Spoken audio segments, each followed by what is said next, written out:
Welcome back, folks, to our web series as we continue our conversations with Hope City, the new church plant helping persons to find their hope in Christ regardless of what they face. Come as you are, no perfect persons allowed.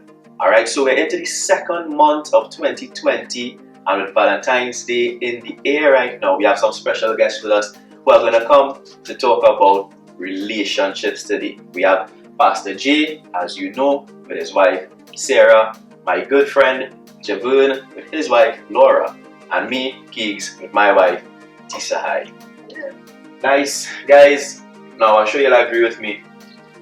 2020 and years leading up to 2020 in society is like you kind of see folks reluctant to step in to commitment, especially marriage. And then those that do, often we see the divorce, the splits, the separations, right?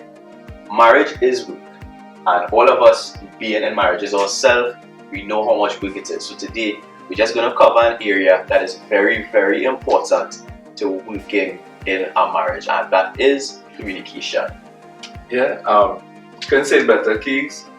Truth is, when we look at communication, I think none of us would be here unless we found some way to work in that field, especially from dating into marriage.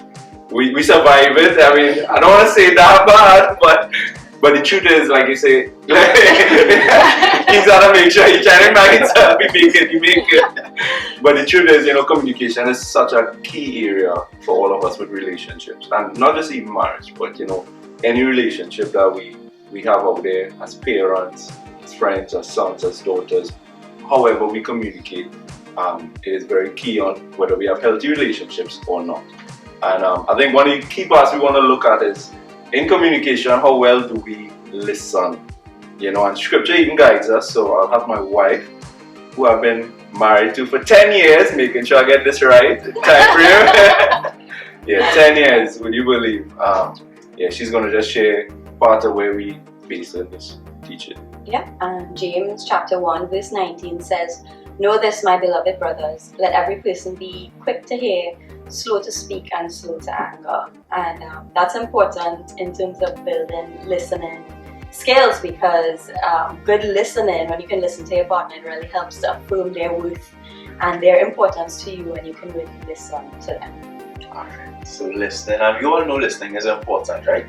But when we talk about listening, good listening, quality listening, what you all to chime in here for me, what exactly does that mean? We must speak about listening without distractions, right? But basically, sometimes we let the phone be a big distraction to us in our relationships. You want deep one? The phone. Most relationships, phone. And then sometimes we also have the TV. Then we have other things that distract us, especially with the partner, trying to bring across a main topic in the relationship that is distracting the relationship, that is hampering the relationship, right? And you take it. So what you want to put on that? Well, basically the important thing is that we just pay attention to the other person.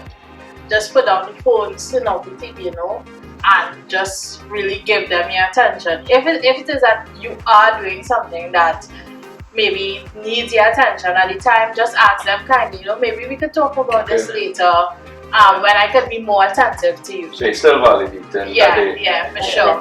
For sure. Absolutely. So listening. I'm taking notes here. Yeah. And I like what you said about the distraction, especially with the phone. The phones, because that's like a main thing. We might even realize how much we depend on distraction. And a lot of the time, it might be innocent because, especially for me, I need my phone for business as well. Yeah. So I often find myself doing something important, checking on something, but at the same time, listening to your partner is just as important, right? Even with the good listening though, sometimes we have a tendency to listen to respond. And that's like one of the biggest issues that we have. Yes. Right? Before we got married, every single thing was our fight because of that. Because every concern that was brought forward wasn't taken as a concern. It was more like an accusation. So you say it either so every saying you waited to defend. Yeah. Every time somebody says time to Right. talk, it's like, hey, but Yeah. so we decide. Good. Yeah. I know how feeling. When they say, look, could we just talk? You're feeling like something coming against you. Yeah. Yeah. So get Yeah. that, man. But I would like to say that with my wife, no, I could come to her and let her know anything that is bothering me. So you wanna let them know what has changed? Well, that's made it so easy now. Easier because That's easier. I think over time it was something that was learned. I think good listening, effective listening is not something that comes natural to everyone. It was something I had to learn over time that he's not attacking me, he's not trying to fight. It is just a conversation, just to say this is how I feel, this is what I need from you, or this is what I need from us. And take it just that and listen and then take it in and then respond accordingly, and not necessarily so wait. So you don't like, oh, I was doing it before, so how come all of a sudden? No, it's not that. I get some flashbacks. So it's learned behavior sometimes for some.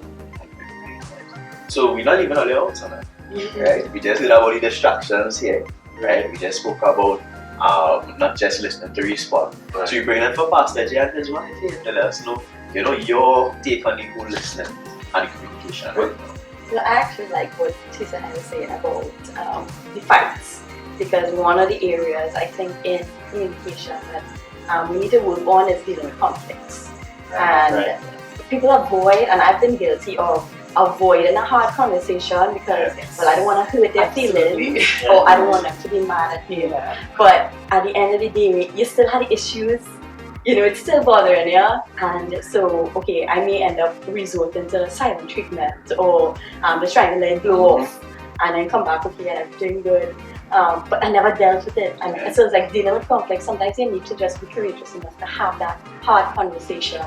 Because, if you just check your heart, you're going into it because I want to have a real relationship with you, something more genuine. And if something's really bothering me, I want you to know about it so we can move forward from it. So if we go into a conflict with the right heart, I think we could come out on the other side in oneness instead of isolation, in a sense. So that's a big part of communication for me, that deal with conflicts and be right. I don't know if they'll be here like it. Like a different.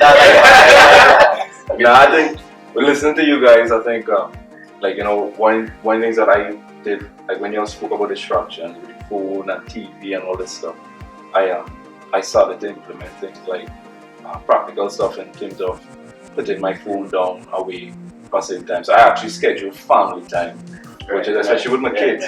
Because one time I realized was, especially with young kids, they can't voice their opinion as well. And so sometimes I would be doing stuff with them, whether it's having breakfast or something, but I have my phone running something, whether it's media, listening to something, you're multitasking. But the truth is, I'm not giving the attention I need. So even in the relationship as well, so it's something like I would actually get work done probably late. So that's just something that I thought about. Like I know we went through as well. Sometimes so good. Still go through, yeah. That's true. It's like I don't. Where my keys go? I want to say. I was trying to focus on it. I think I have been. What I think, like when she's talking about the conflict, one of the parts that I have had I found difficult is when someone brings something up that they're not comfortable with you. That is probably the time that you try to address the things that you don't like. Yeah. And you have to check really authentically if that's just really your defense rather than you trying to improve the relationship. Right. So that has been something that I have had to really intentionally think about. So like she comes and says to me, I didn't like how you spoke to me here.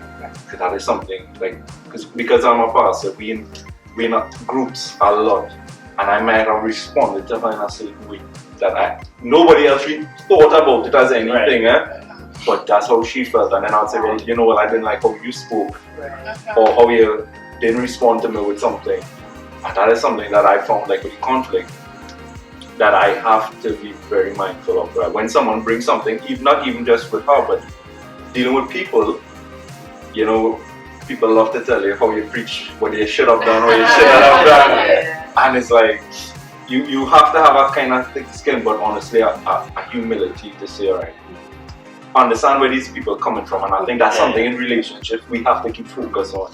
This person is not trying to attack me. Yeah.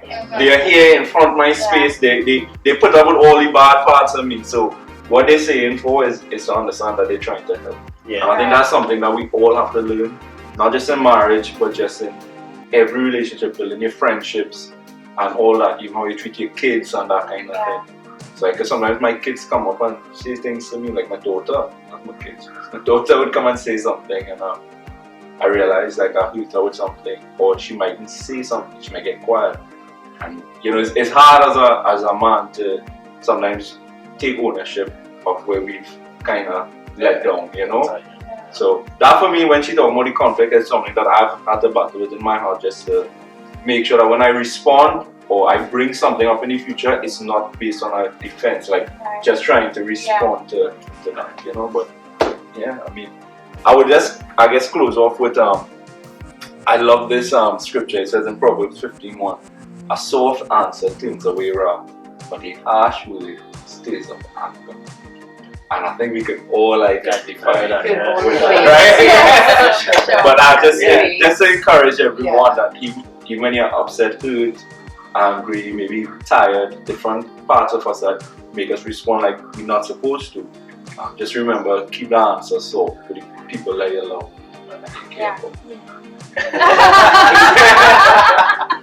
Alright folks, so that's it.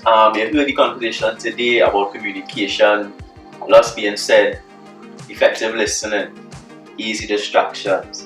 Don't just listen to respond, and don't be afraid of the conflict. And especially in the conflict, that's not necessarily the time to be defensive. Be open, right? Let the conversation flow, right? Listen, understand, accept, right? No need to attack. Communication is the way to move forward. Alright, so folks, if you just got communication on 3, 1, 2, 3, communication! So that's it for this episode. Folks, we hope to see you all next week, and keep watching. Find us on Facebook, find us on Instagram, Hope City TT. Alright, come as you are, no perfect person.